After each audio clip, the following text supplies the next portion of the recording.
கண்ணியத்துக்குரிய ஏக இறைவன் அல்லாஹ்வின் நல்லடியார்களே, நம் அனைவருக்கும் அந்த ஏக இறைவனுடைய அருள் உண்டாவதாக. இன்றைக்கி நோன்பு 9. அப்போ 8 நோன்பையும் அல்லாஹ் சுப்ஹானஹு நமக்கு லேசாக கொடுத்துட்டான்.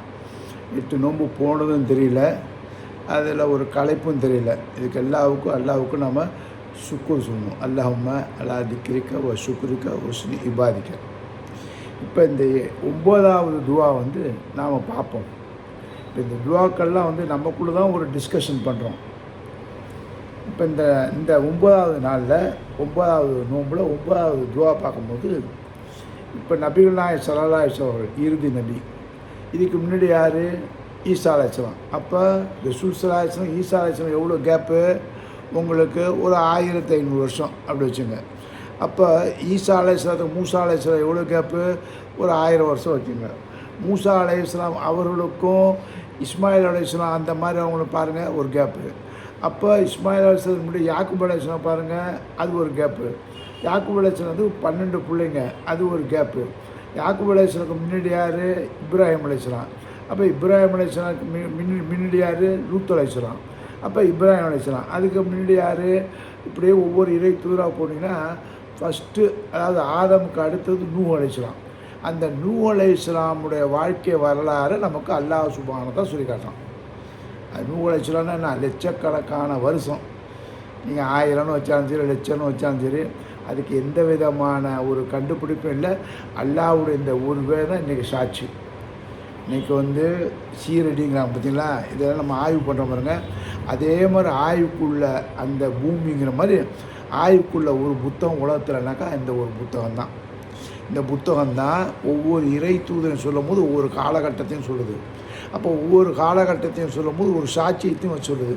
அதனால தான் முஸ்லீம்களாகிய நாம் நோன்பு பிடிக்கும் போது எதை ஃபாலோ பண்ணுறோன்னா, இந்த நாள் இன்றைக்கி நேற்று நைட்டு நான் சந்திரனை பார்த்தேன். கிட்டத்தட்ட சந்திரன் சந்திரன் பவரில் இருக்குது, காவாசி பவரில் இல்லை. அப்போ நல்லா தெரியுது 9 புறை இன்றைக்கி அப்படின்னு நமக்கு தெரியுது. இப்போ அல்லாஹ் சுப்ஹானஹு தஆலா அந்த சந்திரனை எப்படி கொஞ்சம் கொஞ்சமாக மறைச்சி நமக்கு கொடுக்குறான் பார்த்தீங்களா? ஒரு காலண்டர் மாதிரி கொடுக்குறான்.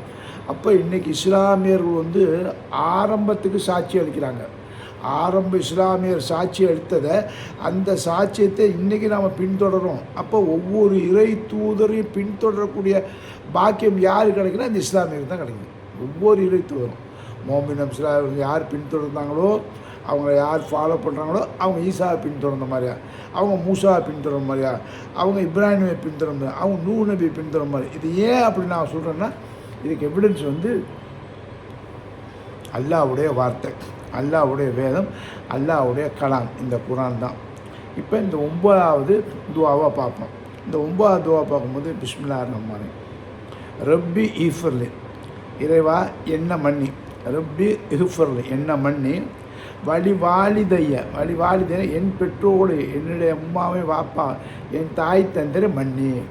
ஃபஸ்ட்டு ரப்பி இஃபிர்லி, என்ன மன்னி. வழிவாலிதைய, என் தாய் தந்தையரை மன்னி. பாருங்கள், அவர் கேட்குற துவா பாருங்கள். யார்? ஃபஸ்ட்டு இறை தூதர்னு வந்த நபி என்ன சொல்ல போனால், நூஹ் அலைஹிஸ்ஸலாமுடைய ரெக்கார்டை, ஆரம்ப ரெக்கார்டை இப்போ கொஞ்சம் எடுக்க ஆரம்பிச்சிட்டாங்க. வரலாறு அவங்கள தமிழ்நாட்டுக்கு சொந்தக்காரர் மாதிரி சொல்கிறாங்க. தமிழ்நாட்டில் அவங்களுடைய இடம்லாம் அவர் வாழ்ந்த இது தமிழ்நாடு தாங்கிறதுக்கு அத்தாரிட்டிலாம் கொண்டு வராங்க. எதை வச்சுன்னா, அவர் உபயோகப்படுத்திய வார்த்தைகள் எல்லாம் ஆய்வாளர் கொண்டு வராங்க. இன்ஷா அல்லாஹ் அதை அப்புறம் பார்ப்போம். அப்போ நூஹ் அலைஹிஸ்ஸலாம் கேட்ட துவார்னா, வஃபிர்லி ரப்பனா, என்னுடைய ரட்சகனே, வஃபிர்லி என்ன மன்னி. வாலிதை, என் தாய் தந்தையரை மன்னி. அடுத்தது வலிமின் யார்? தகல பைத்தி, என்னுடைய வீட்டில் மூமின்கள், யார் மூமின்கள் இறை நம்பிக்கை கொண்டார்களோ அவரே மன்னி, என்ன மன்னி. 2வது என் தாய் தந்தையரை மன்னி. அடுத்தது 3வது என்னை பின்பற்றி, என் வீட்டில் யார் வர்றாங்க, என்ன ஈமான் கொண்டாங்களே அந்த நம்பிக்கை கொண்ட மக்களை மன்னி. அப்போ நம்ம வீட்டில் நம்ம கேட்குற ஒவ்வொரு துவா எப்படி இருக்கணும்? இப்படி தான் இருக்கணும்.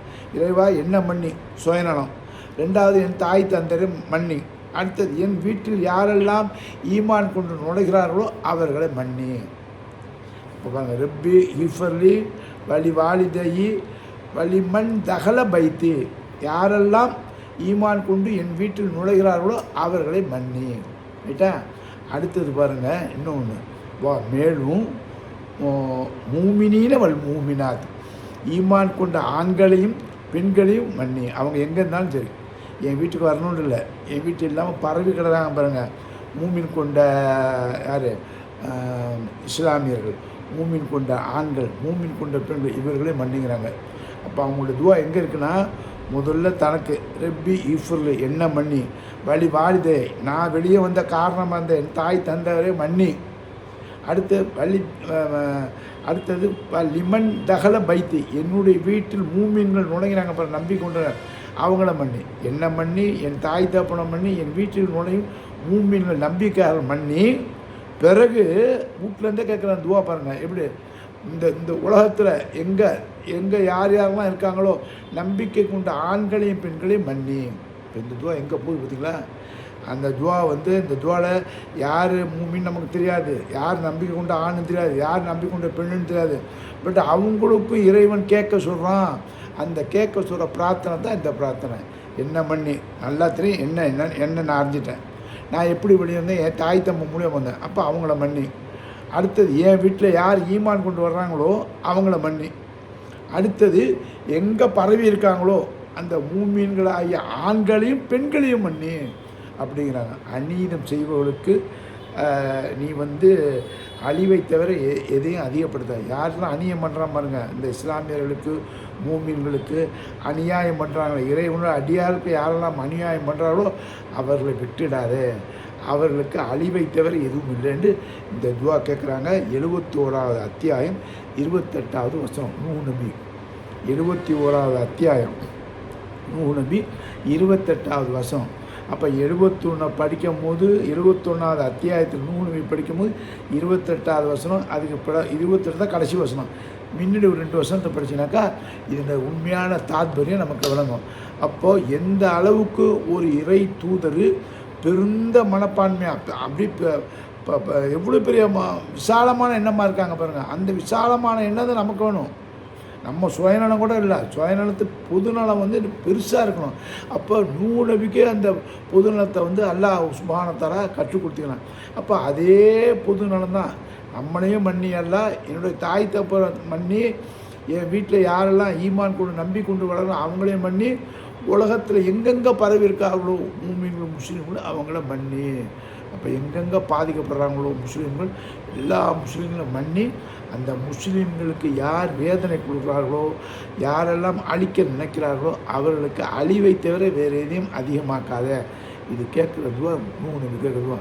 இது நோன்புல நம்ம கேட்டால் எவ்வளோ பவர்ஃபுல்லாக இருக்குன்னு பாருங்கள். தயவுசெய்து இந்த அத்தியாயத்தை படித்து பாருங்கள். இது உண்மையிலே இன்றைய காலகட்டத்துக்கு தேவையுள்ளதாக இருக்குது. சுயநலம், தாய் தப்பநலம், பாதி பொதுநலம், ஒட்டுமொத்த பொதுநலம் இவ்வளவும் அடங்கியிருக்குது. ரப்பி ஹிஃபுர்லி என்ன மணி, வழி வாலிதே என் தாய் தந்திர மணி, லிமன் தகல பைத்தி யாரெல்லாம் மூமினான நம்பிக்கை கொண்ட என் வீட்டில் நுழைகிறவரும் மேலும் யாரெல்லாம் நம்பிக்கை கொண்ட மூமினவள் மூமினாத்து, நம்பிக்கை கொண்ட பெண்களையும் நம்பிக்கை கொண்ட ஆண்களையும் நம்பிக்கை கொண்ட பெண்களையும் மன்னி. இவர்களுக்கு யாரெல்லாம் தொந்தரவு கொடுக்குறார்களோ, அழிக்கணும்னு நினைக்கிறார்களோ இவர்களை அழித்து விடு. எவ்வளோ பெரிய துவா, பவர்ஃபுல் துவா நூஹ் நபி கேட்குறாங்க. அப்போ எவ்வளோ பெரிய இது பாருங்கள். அந்த நூஹ் நபியுடைய துவா உன்னை கேட்க சொல்லலாம், என்னை கேட்க சொல்லலாம், நம்மளை கேட்க சொல்லலாம். அப்போ இந்த துவாலாம் ஒரு படிப்பு நினைக்குது. இந்த துவாவை நம்ம கேட்கும்போது உண்மையில் யாரெல்லாம் இன்றைக்கி இஸ்லாத்தை அழிக்கணும்னு நினைக்கிறார்களோ அவர்களுக்கு ஒரு மரண அடி இருக்குது என்பது நூஹ் அலைஹிஸ்ஸலாமுடைய வாழ்க்கை வரலாறு தெரிகிறது. இஸ்லாமியர்கள் வெறுப்புக்குரியவர்கள், இஸ்லாமியர்கள் தீவிரவாதிகள், இஸ்லாமியர்கள் ரெண்டாந்தர குடிமக்கள், இஸ்லாமியர்கள் நவத்தக்கூடியவர்கள், இப்படி சொல்கிறாங்க பாருங்கள். இந்த இஸ்லாமியர்கள் தான் தீவிரவாதி இல்லை, இந்த இஸ்லாமியர் தான் இந்த நாட்டுக்கு பங்கு கொண்டாங்க, இந்த இஸ்லாமியர் தான் சேவை செய்கிறாங்க, இந்த இஸ்லாமியர் தான் அதிகமான தர்மம் பண்ணுறாங்க, இந்த இஸ்லாமியர் தான் அதிகமான உதவி செய்கிறாங்க, இந்த இஸ்லாமியர் தான் மற்ற மக்களை அணைக்கிறாங்க. இப்படிப்பட்ட இந்த ஈமான் கொண்ட இந்த நல்லடியார்களுக்கு யாரெல்லாம் கெடுவினை செய்ய நினைக்கிறார்களோ அவர்களை அல்லாஹ் அவர்களுக்கு அழிவுத்தான் அப்படின்னு நூஹ் நபியை வச்சு அல்லாஹ் சுப்ஹானஹு நமக்கு சொல்கிறான். இந்த துவா நபிகள் நாயகம் கேட்டாங்க. இந்த துவாவை ஈசா நபி கேட்டாங்க, இந்த துவாவை மூசா நபி கேட்டாங்க, இந்த துவா இப்ராஹிம் நபி கேட்பாங்க. ஏன்னா இப்ராஹிம் நபியுடைய இப்போ வார்த்தை இப்ராஹிம் நபி எங்கெங்கே வருதோ அதை எடுத்து பார்த்தீங்கன்னா, இப்ராஹிமே நீர் நூகை பின்பற்றக்கூடியவர், நீர் நூகினுடைய வழித்தோன்றன் மாட்டான். இப்ராஹிம் நபியை வச்சு நமக்கு சொல்லுவான், இப்ராஹிம் நபி உங்களுடைய மூதாதையர் அவரை நீங்கள் ஃபாலோ பண்ணுங்கன்னு சொல்லிட்டு, அதே இப்ராஹிம் நபி என்ன சொல்லுவான், இப்ராஹிம் நபி நீர் நூகனுடைய வழியை பின்பற்றக்கூடியவன்னு அங்கே போட்டு செயினா இழுப்பான். இவ்வளோ பெரிய வார்த்தை பாருங்கள். அப்போ இந்த துவாவை வந்து நிறைய கேளுங்க. அப்படி கேட்கத்தான் எஃபெக்ட் வரும். அது அந்த நோம்பில் கேட்குற ஒரு துவா வந்து நிச்சயமாக அல்லாஹ்விட்ட வந்து எடுபடும், அல்லாஹ்விட்ட உண்மை அங்கீகரிக்கப்படும். எந்த சந்தேகம் இல்லை என்று கூறி அல்லாஹ் சுப்ஹானஹு வ தஆலா நம்ம அனைவருக்கும் பாவ மன்னிப்பு அளிக்கணும். நம்ம யாரெல்லாம் இருக்கிறாங்களோ, அதாவது வந்து விகரஸாக திட்டம் போட்டு இருக்கணும், யார் பனிஷ்மெண்ட் அது அல்லாஹ் தான் பனிஷ்மெண்ட்டு. ஆனால் அறியாமையில் நம்மளை இருக்கிறாங்க பாருங்கள், அவங்களுக்காக நம்ம என்ன நம்ம துவாக்கணும், இறைவா இவங்க அறியாமையில் ஒரு இஸ்லாமியர்கள் இருக்கிறாங்க, இவங்களுக்காக நாங்கள் துவா பண்ணுறோம். இவர்களுடைய கல்பு, அந்த ஈமான், அந்த இதயத்தை பக்குவப்படுத்தி உன் பக்கம் அவர்கள் வரக்கூடிய மக்களாக, உன்னை ஏற்றுக்கொள்ளக்கூடிய மக்களாக, உன்னை வணங்கக்கூடிய மக்களாக ஆக்கி அவர்களை எங்களுக்கு சகோதரர்களாக்கி வையே. இதுதான் முக்கியமான துவா. இன்ஷா அல்லாஹ் அந்த துவாவை வந்து இப்போ டெய்லி இது ஓதுங்க. இது ரொம்ப முக்கியமான துவா. இதனுடைய தாத்பரியம் அர்த்தத்தை புரிஞ்சு ஓதுங்க. அஸ்ஸலாமு அலைக்கும் வரஹ்மத்துல்லாஹி வபரகாத்துஹு.